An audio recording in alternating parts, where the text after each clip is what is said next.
علماء کرام، حاضرین مجلس، سب سے پہلے میں مبارکباد دینا چاہتا ہوں اس مسجد کی انتظامیہ کو اور ان تمام دوستوں کو، احباب کو، ساتھیوں کو جنہوں نے اس کی تعمیر نو میں وقت سے یا مال سے یا کسی بھی طریقے سے حصہ لیا ہے۔ بڑی پرانی بات ہے، ایک دفعہ میں آیا تھا یہاں، جو حالات اس مسجد کے تھے ان میں الحمدللہ یکسر تبدیلی اور انقلاب آ چکا ہے، اور اللہ کے فضل و کرم سے ایک بڑا ہی خوبصورت گھر اللہ کا تیار ہو گیا ہے۔ آپ سب کو اس کی مبارکباد میں دینا چاہتا ہوں۔ اب آپ کا اور آپ کی اولادوں کا یہ فرض بنتا ہے کہ وہ اس کو آباد بھی اسی خوبصورت طریقے سے کریں جس خوبصورت طریقے سے یہ مسجد بنائی گئی، اور اس میں نمازوں کے علاوہ قرآن کریم اور حدیث پاک کی تعلیم و تدریس چھوٹے پیمانے پہ ہو، درس کی شکل میں ہو، ضروری نہیں کہ وہ طالب علموں کو پڑھایا جائے، لیکن عام لوگوں کے لیے، نمازیوں کے لیے ضرور یہ ہماری تمام مساجد میں اس مسجد سمیت اہتمام ہونا چاہیے کہ روزانہ، تقریباً روزانہ 2-3 آیتوں کا ترجمہ، تھوڑی سی تفسیر اور 1 یا 2 حدیثیں جو ہیں وہ پڑھی جائیں۔ عام طور پہ ہماری مساجد میں صبح فجر کے بعد قرآن کریم کا درس ہوتا ہے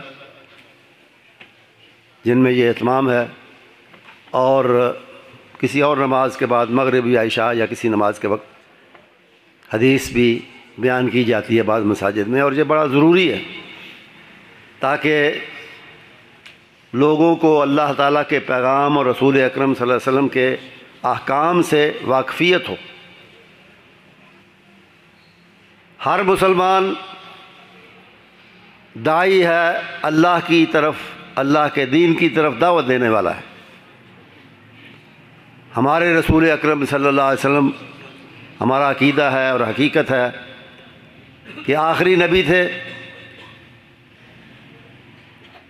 اب وہ سلسلہ نبوت کا اللہ تعالیٰ نے ختم کر دیا خاتم النبیین کے آنے کے بعد، لیکن دعوت انبیاء کا سلسلہ، جو دعوت تمام انبیاء اور آخر میں خاتم النبیین صلی اللہ علیہ وسلم لے کر آئے تھے، وہ سلسلہ قیامت تک انشاءاللہ جاری رہے گا،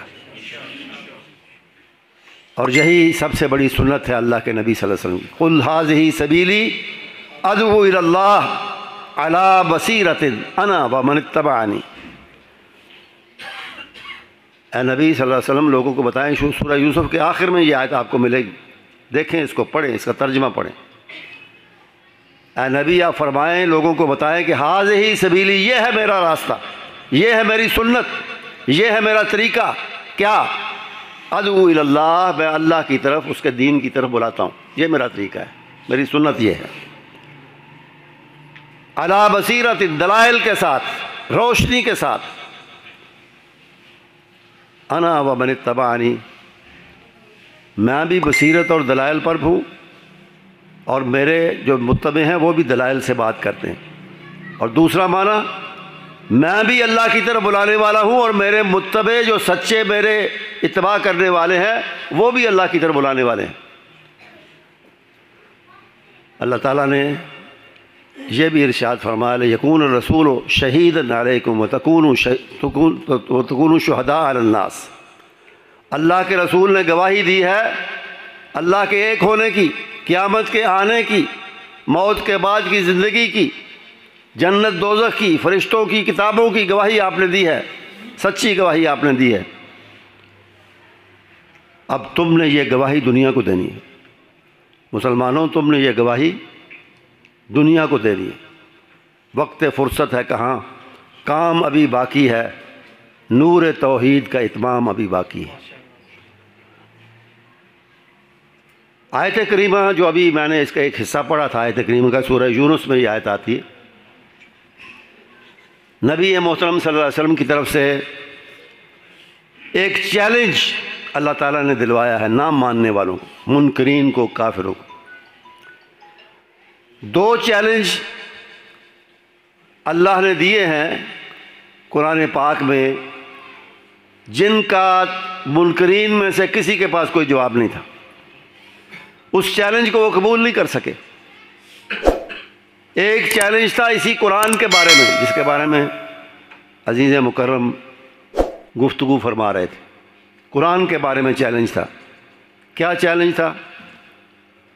چیلنج یہ تھا کہ اگر تم اسے اللہ کی کتاب نہیں مانتے، فاتو بے کتاب، تم بھی یہ کتاب لے آؤ، تم بھی لے آؤ اس کے مقابلے میں کوئی کتاب جو اتنی ہی فصیح و بلیغ ہو، جو اتنی ہی مؤثر اور کشش رکھنے والی ہو، تم بھی لے آؤ۔ نہیں لا سکے تو اس میں نرمی کر دی، ایک اور چیلنج، نرم چیلنج دے دیا نسبتاً کہ فاتو بعشر سور مثلہ مفتریات، پوری کتاب نہیں بنا سکتے، 10 صورتیں بنا کے لے آؤ، یہ 114 ہے، 10 بنا لو تم۔ وہ بھی نہ ہوا۔ کوشش ہوئی، کوشش ضرور ہوئی، انہوں نے اپنے ادیبوں کو، خطیبوں کو، شعراء کو لگایا اس کام پہ، لالچ دیے، لیکن وہ خود ہی کچھ لکھتے تھے اور پھاڑ دیتے تھے، ضائع کر دیتے تھے کہ مقابلہ نہیں ہو سکا۔ پھر اس کو اور بھی نرم کر دیا، 10 نہیں بنا سکتے، فاتو بسورۃ مثلہ، ایک ہی لے آؤ، ایک صورت بنا لو۔ تفسیر قرطبی میں ایک واقعہ لکھا ہے، انہوں نے کہا کہ جب یہ بظاہر چھوٹی لیکن بڑی عظیم صورت، قرآن پاک کی ہر صورت عظیم ہے، جس کی ضخامت کم ہے وہ بھی بہت عظیم صورت ہے، کسی بھی صورت کو آپ لیں، تو سورہ کوثر اللہ تعالیٰ نے نازل فرمائی، بسم اللہ الرحمن الرحیم، انا اعطیناک الکوثر فصل لربک وانحر ان شانئک ھو الابتر۔ لکھا یہ ہے کہ ایک مسلمان نے، منچلے نے، یہ سورت لکھ کر کعبے کے ساتھ لٹکا دی۔ یہ ایک چیلنج تھا یہ بھی، اور یہ طریقہ تھا عربوں کا پرانا کہ جو نظم، جو قصیدہ، کسی شاعر کی جو بات لوگوں کو بڑی پسند ہوتی تھی، اس کو کعبے کے ساتھ لٹکاتے تھے۔ یہ دوسروں کو چیلنج تھا کہ تم بھی اس طرح کی کوئی چیز بناؤ، تم بھی اس طرح کا کوئی کلام لاؤ مقابلے کے لیے۔ اسی لیے علماء جانتے ہیں کہ عربی میں 7 معلقات یا 10 معلقات، 7 یا 10 لٹکائی ہوئی نظمیں جنہیں کعبے کے ساتھ لٹکایا گیا، وہ مشہور ہیں قصیدے یا نظمیں۔ 7 ہے، کچھ لوگوں نے 10 بھی کہا۔ تو اس نے لٹکا دی، بڑے دنوں تک لٹکی رہی، کوئی اس کا مقابلہ نہیں کر سکا اس چھوٹے سے کلام کا، ضخامت کے لحاظ سے چھوٹے کلام۔ تو پھر لکھا ہے کہ ایک شخص اس کے نیچے لکھ گیا، اوپر کیا لکھا تھا؟ بسم اللہ الرحمن الرحیم، انا اعطیناک الکوثر فصل لربک وانحر ان شانئک ھو الابتر۔ اس نے نیچے لکھ دیا، ما ھذا قول البشر، یہ انسان کا کلام ہی نہیں، ہم اس کا مقابلہ کیسے کریں؟ اور پھر اس کی تاثیر کے بڑے بڑے واقعات ہیں۔ اب اس طرف میں جاؤں تو وہی بات چلتی رہے گی۔ اس کا جو اثر ہے، بہت سی خوبی ہے اس میں، بہت سی اس کی بلندیاں ہیں، بہت سے عظیم چیزیں ہیں اس کتاب کے بارے میں۔ ان میں سے ایک اس کی تاثیر ہے، کشش ہے، جو اپنوں نے بھی محسوس کی، غیروں نے بھی کی، اور ہر زمانے میں کی، ہر زمانے میں کی۔ اس زمانے میں بھی حضرت عمر رضی اللہ تعالیٰ عنہ، آپ جانتے ہیں، بچہ ہمارا جانتا ہے کیسے مسلمان ہوئے۔ 2 چیزیں تھیں جو میں نے اخذ کیا ہے پورے واقعے سے، 2 چیزیں تھیں۔ ایک تو بھائی اور بہنوئی کی استقامت تھی کہ مار پیٹ کے باوجود اپنی بات پر، اپنے عقیدے پر، اپنے دین پر قائم رہے، یہ چیز اثر کرتی ہے۔ دوسری قرآن کی کشش تھی جب مار کے تھک گئے تو کہا اچھا کیا پڑھ رہے تھے بتا ہی دو مجھے. انہوں نے سورہ طٰہٰ کی کچھ آیات پیش کی کہ یہ ہم پڑھ رہے تھے. طٰہٰ ما انزلنا علیک القرآن تشقیٰ. اور یہ وہ صورت ہے جس کے بارے میں حدیث میں رسول اللہ صلی اللہ علیہ وسلم نے فرمایا کہ زمین و آسمان کی پیدائش سے بہت پہلے، 1000 سال پہلے، اللہ تعالیٰ نے یہ صورت خود فرشتوں کو سنائی. اور فرشتوں نے کہا مبارک ہو اس امت کے لیے، مبارک ہو اس نبی کے لیے جس پر یہ صورت نازل ہوگی اور جس امت کو یہ صورت، اس طرح کی صورتیں ملیں گی. تو قرآن کی کشش سے مسلمان ہوئے. اسی طرح اور بہت سے. عتبہ ایک سردار تھا، اس کو نمائندہ بنا کے باقی سرداروں نے بھیجا کہ محمد صلی اللہ علیہ وسلم کا آپ بات کرو، ہمارے گھروں کا صفایا ہو رہا ہے، ہمارے گھروں میں لوگ لڑائیاں بھی پیدا ہو رہی ہیں. چچا مسلمان ہوتا ہے بھتیجے سے لڑتا ہے، بھتیجا ہوتا ہے باپ بیٹے سے لڑتا ہے، بیٹا باپ سے لڑتا ہے، اور جو مسلمان ہوتا ہے وہ ہم سے کٹ جاتا ہے، الگ ہو جاتا ہے، نئی امت میں چلا جاتا ہے. تو اس سے بات کرو کہ چھوڑے ان باتوں کو. اگر کوئی اس کا مقصد ہے خدا نخواستہ تو ہم پورا کر دیتے ہیں. دنیا دار کی سوچ تو یہیں تک ہوتی ہے. اس نے آگے کہا جناب اگر آپ دولت کے لیے یہ سب کچھ کر رہے ہیں، نعوذ باللہ، خدا نخواستہ، تو دولت ہم اکٹھی کر کے آپ کے قدموں میں ڈال دیتے ہیں، جتنی آپ کہیں. سب سے دولت مند پورے عرب میں آپ ہوں گے. اگر کوئی عورت کسی پر نظر آئے بتائیں ہمیں، شادی شدہ ہے، کنواری ہے، جس خاندان کی ہے، اونچے خاندان کی، چھوٹے خاندان کی، جہاں کی بھی ہے، ہم اسے آپ کی بیوی بنائیں. بادشاہت چاہیے، یہی 3 سوچیں تھیں ان کے دماغ میں. بادشاہ چاہیے، حکمرانی چاہیے. ہم نے آج تک پورے عرب کا حکمران کسی کو نہیں مانا، ہر قبیلے کا اپنا اپنا سردار ہے، لیکن ہم آپ کو قریش مانیں گے، سارا عرب مانے گا. ہم مانیں گے بھی، بنوائیں گے بھی باقی قبائل سے، آپ کو بادشاہ بنائیں گے. آپ نے کہا میرے پاس تو قرآن ہے، قرآن سن لو.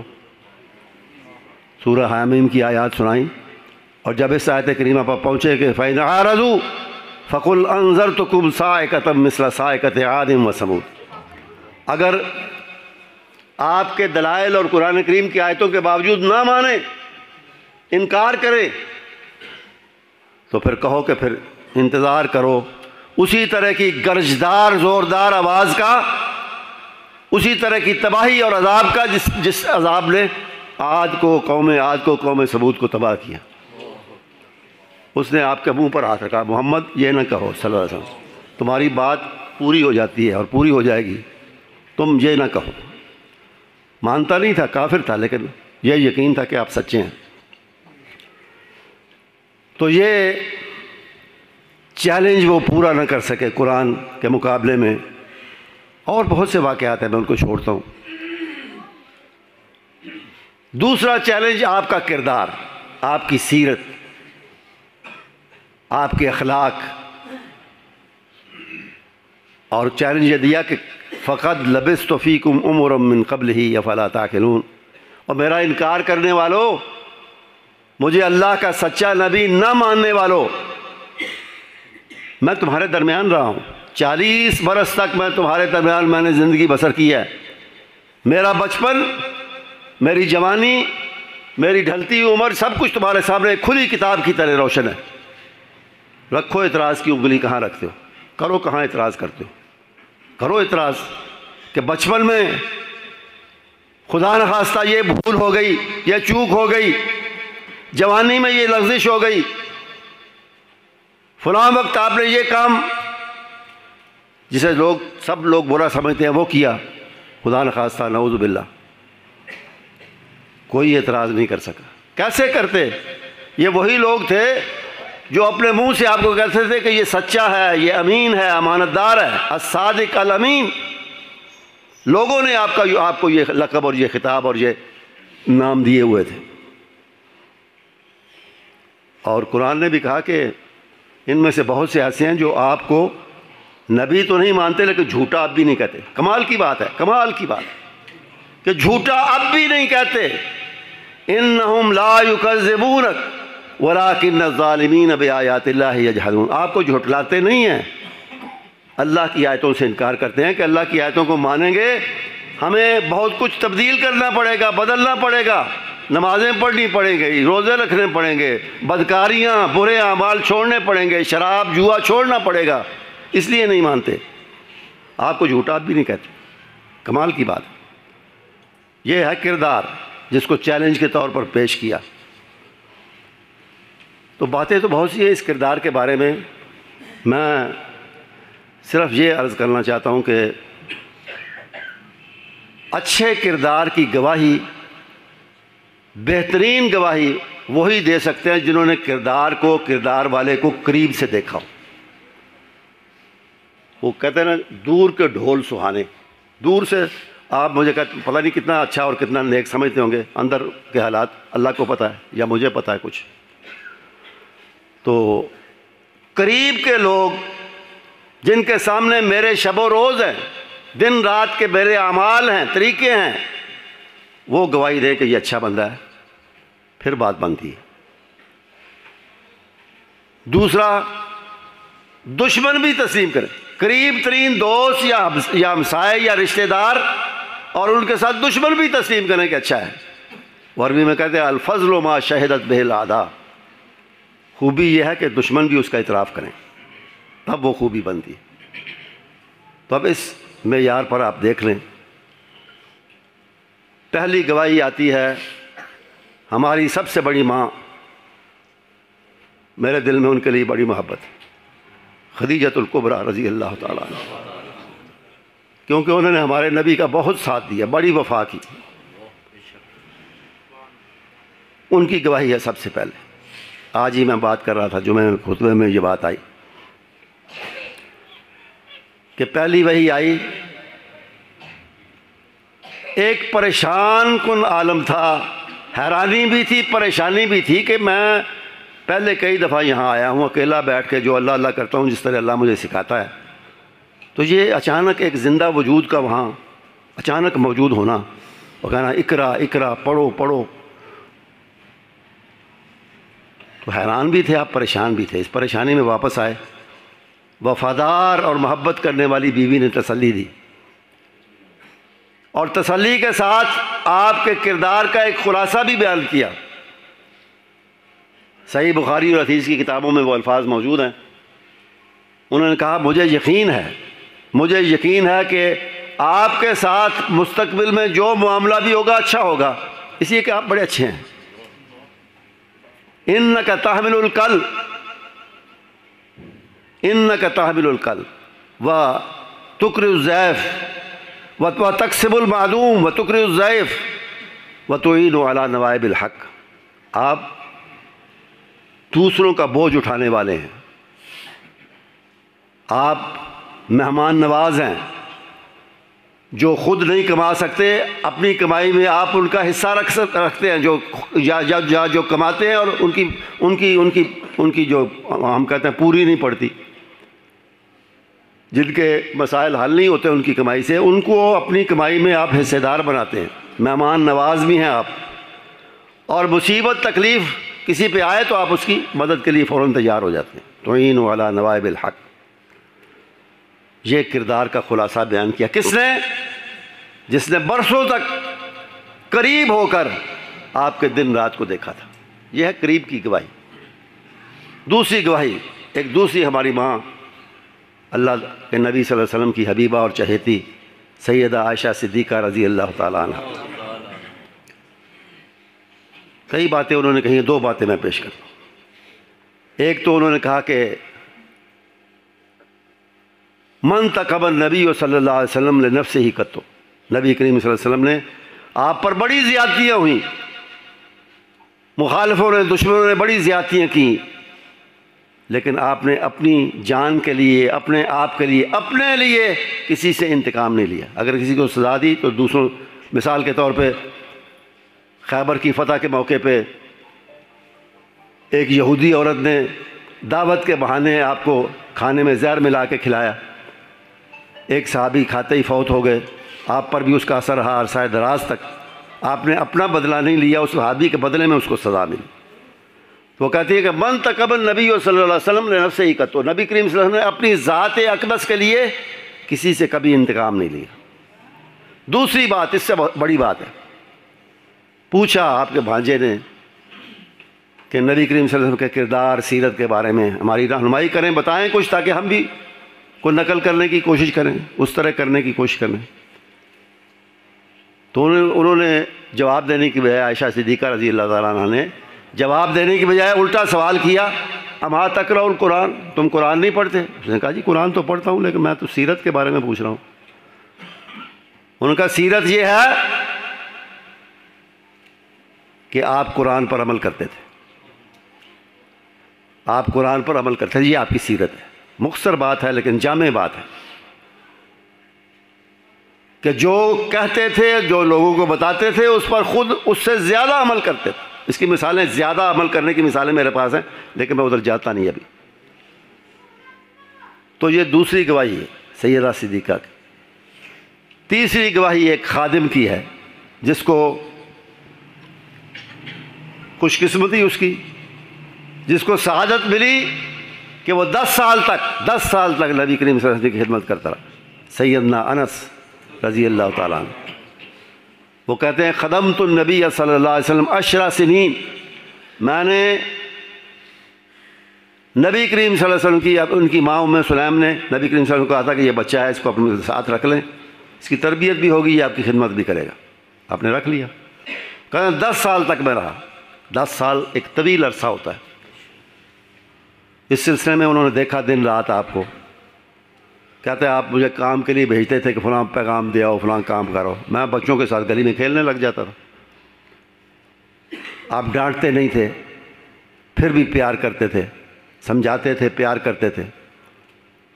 اس قسم کی بہت سی چیزیں دیکھی۔ تو کہتا ہے کہ ان 10 طویل سالوں میں فما قال علی اف قط، کبھی آپ نے مجھے اف تک نہیں کہا، بچہ ہونے کے باوجود، میری غلطیوں کے باوجود، ڈانٹنا مارنا درکنار، اف تک نہیں کہا۔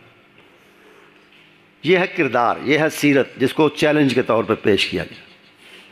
دوسری بات میں نے کہی تھی کہ دشمن بھی اعتراف کریں۔ ابو سفیان دشمنوں کا لیڈر، آج ہم انہیں بھی رضی اللہ تعالیٰ عنہ کہتے ہیں، ہمیں کہنا چاہیے کیونکہ وہ ایمان لائے اور اچھا ایمان لائے۔ لیکن ایک وقت تھا اور لمبا وقت تھا کہ ابو جہل کے بعد وہ قائد کفر بنے۔ بدر کے بعد ساری لڑائیوں میں فتح مکہ سے پہلے مکے والوں کو، قریشیوں کو ابھارنے والے، ان کو فنڈ فراہم کرنے والے، ہتھیار دینے والے، بندے فراہم کرنے والے یہی تھے ابو سفیان۔ ان کی گواہی بھی سن لیں۔ صلح حدیبیہ کے زمانے میں تجارتی وفد کے ساتھ شام گئے، روم گئے، روم کے علاقے میں تھا، یہ روم کے زیر نگیں تھا۔ اسی زمانے میں وہاں کے حکمران کو، بادشاہ کو، نبی کریم صلی اللہ علیہ وسلم کا گرامی نامہ، آپ کا خط ملا ہوا تھا، چھوٹا سا مضمون اس کا، اور اس میں 2 لفظ تھے جس نے اسے چونکا کے رکھ دیا تھا کہ اسلم تسلم، بچنا ہے، اپنی سلطنت کو بچانا ہے یا اپنے آپ کو آخرت کے عذاب سے بچانا ہے تو مسلمان ہو جا، تیری خیر اس میں ہے، مسلمان ہو جائے۔ وہ سوچتا رہا کہ یہ بادشاہوں کو تو بڑے لوگ ادب آداب سے خطاب کرتے ہیں، بات کرتے ہیں، یہ کون جرأت مند ہے جو اس طرح مجھے کہہ رہا ہے؟ تو اسے تجسس تھا کہ اس بندے کی شخصیت کو تو جانے کون ہے۔ تو اس نے کہا اچھا عرب کے تاجر آئے ہوئے ہیں، بلاؤ۔ بلایا۔ اس نے عقل مندی یہ کی کہ ابو سفیان جو لیڈر تھے اس وقت کے، اس کو الگ بٹھایا، باقی لوگوں کو الگ بٹھایا۔ اب ابو سفیان کہتے ہیں کہ مجھے ڈر تھا کہ میری باتیں مجھ سے جو پوچھے گا ان کی تصدیق دوسرے لوگوں سے کرے گا، اگر کوئی تضاد ہوا میں پھنس جاؤں گا، بادشاہ ہے، کوئی سزا، موت کی سزا بھی دے سکتا ہے۔ دوسرا ویسے ہی کہتے ہیں کہ حق نے میری زبان کو پکڑ لیا اور مجھے حق کہنا پڑا۔ اس نے 2-3 سوال کیے۔ ایک سوال یہ تھا کہ یہ شخص جو نبی ہونے کا دعویٰ کرتا ہے، جس نے مجھے خط لکھا ہے، اعلان نبوت یا دعویٰ نبوت سے پہلے عام زندگی میں یہ جھوٹا تھا یا سچا تھا؟ سچ بولتا تھا یا کبھی کبھی جھوٹی؟ انہوں نے کہا جی نہیں، سچ ہی بولتا تھا، ہم تو اسے صادق کہتے تھے، سچ ہی بولتا تھا۔ امانت اگر اس کے پاس رکھی جاتی تھی تو کیا اس کا طرز عمل ہوتا تھا؟ اور یہ امانت پوری کی پوری ادا کرتا تھا وقت پر. وعدہ، ہاں جی وعدہ بھی پورا کرتا تھا. کہتے ہیں یہاں میں نے تھوڑی سی پچر لگا دی، اس سے زیادہ میں نہیں کر سکا.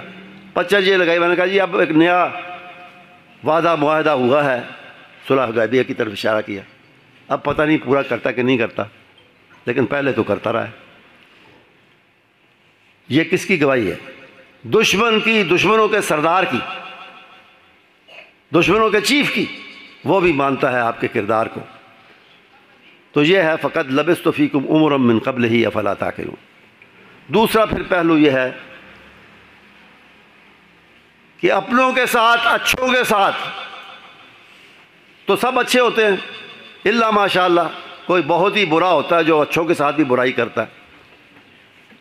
میرے ساتھ کوئی اچھا ہے، میں اس کے ساتھ برا سلوک کروں تو یہ تو بدترین بات ہے. لیکن خوبی کی بات یہ ہے کہ جو میرے ساتھ اچھے نہیں ہیں ان کے ساتھ میں اچھائی کروں.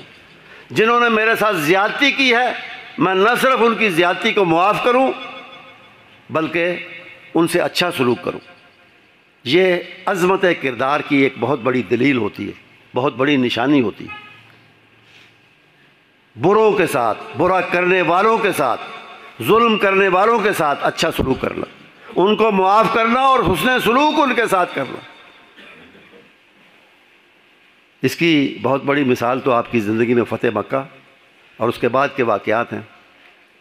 فتح مکہ کے بعد حضرت ماشاءاللہ تشریف لے آئے ہیں، میں مختصر کرتا ہوں.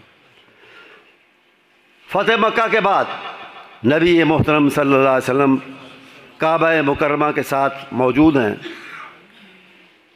اور یہ تمام جو زیادتیاں کرتے رہے، گالیاں بھی دیتے رہے، جنگیں بھی مسلط کرتے رہے، آپ کو ساتھیوں کو زخمی بھی کرتے رہے، الزام تراشی، تان امیزی بھی کرتے رہے، سب کچھ کرتے رہے، وہ گردن جھکائے سامنے موجود ہیں کہ پتہ نہیں آج ہمارے ساتھ کیا سلوک ہو.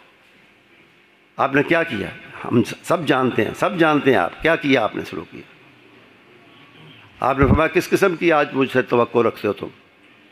انہیں کہنا پڑا، ماننا پڑا، یا اخن کریم وابن اخن کریم نرجو من کا خیرہ، ہمیں اچھی امید ہے. آپ نے فرمایا جاؤ، سزا تو دور کی بات ہے، میں تمہیں یاد بھی نہیں دلانا چاہتا کہ میرے ساتھ، میرے ساتھیوں کے ساتھ تم کیا کرتے رہے ہو. انطلقوا اذهبوا انتم الطلقاء، اذهبوا انتم الطلقاء، جاؤ تم آزاد ہو. لا تثریب علیکم اليوم، ملامت بھی نہیں، یاد بھی نہیں دلانا تم کیا کرتے رہے.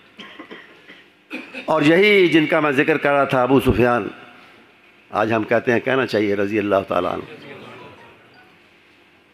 ان کے بارے میں کیا ہوا؟ قائد کفر، ابو جہل کے بعد سب سے بڑے لیڈر، سارے طوفان جنگوں کے بدر کے بعد اٹھانے والے، ان کو نہ صرف معاف کیا گیا بلکہ عزت ملی. جو میں بات کر رہا تھا کہ عزت ملی، حسن سلوک ہوا. عزت کیا ملی؟ من دخل دار ابی سفیان کان آمنا. جو ابو سفیان کے گھر میں، میرا شدید ترین دشمن بھی ابو سفیان کی دہلیز پار کرے گا، اس کو امن مل جائے گا، اس کو معافی مل جائے گی. آخری بات کرتا ہوں، اور مجھے وہ بات بہت پسند ہے. بہت اچھا، بہت سے واقعات سیرت کے دلکش ہیں، دل پذیر ہیں، لیکن یہ واقعہ مجھے بہت اچھا لگتا ہے، یا اچھے واقعات میں سے ایک کہہ لیں. اسی موقع کی بات ہے، حضرت علی رضی اللہ تعالیٰ عنہ آپ کی خدمت میں آئے، موجود تھے، آگے بڑھے اور ایک درخواست پیش کی. کون ہے حضرت علی؟ ذرا ذہن میں رکھ لیں. آپ کے چچا زاد بھی ہیں، آپ کے داماد بھی ہیں، آپ کے لے پالک بھی ہیں، آپ کے عزیز بھی ہیں، آپ کے پیارے بھی ہیں. تو انہوں نے درخواست پیش کی، بظاہر چھوٹی سی معصوم سی درخواست. عرض کیا کہ اجمع لنا الحجابۃ والسقایا، حاجیوں کو پانی پلانے کی خدمت ہمارے خاندان بنی ہاشم میں موجود ہے. آج موقع ہے، آج سب کچھ ہمارا ہے، ہم نے فتح کیا ہے، تو حجابہ یہ جو کنجی برداری ہے، چابی برداری ہے کعبے کی، یہ خدمت بھی ہمیں دے دیں۔ یہ بھی ہمارے پاس آج اعزاز آ جائے گا کہ کعبے کے کنجی بردار بنو ہاشم ہیں۔ آپ خاموش رہے، آپ نے جواب نہیں دیا۔ چند لمحوں کے بعد آپ نے فرمایا این عثمان بن طلحہ، عثمان بن طلحہ کہاں ہے؟ عثمان بن طلحہ کون ہے؟ یہ چابی بردار تھا کعبے کا، اور اس طرح کا چابی بردار تھا کہ ہجرت سے پہلے آپ کی جو مکی زندگی ہے نبوت کے بعد کی، اس میں آپ کو کعبے کے اندر جانے سے روکنے والا یہی تھا کہ مجھے سرداروں کی ہدایت ہے کہ آپ کو اندر نہیں جانے دینا۔ اسے اپنی حرکتیں تمام یاد آئیں، آیا ڈرتا ہوا، لیکن اسے حرکتیں تمام یاد آئیں، کب میں نے روکا ہے، کیسے کیسے روکا ہے۔ اس نے کہا اب سب کی سزا مجھے ملے گی۔ مگر رحیم و کریم آقا نے کیا کیا، رحمت للعالمین نے کیا کیا؟ چابی حضرت علی کی بجائے اس کی طرف بڑھا کے آپ نے کہا خذ مفتاحک یا عثمان، عثمان یہ لو اپنی چابی، ولا یسلب منک الا ظالم، جو تجھ سے لے گا وہ ظالم ہوگا۔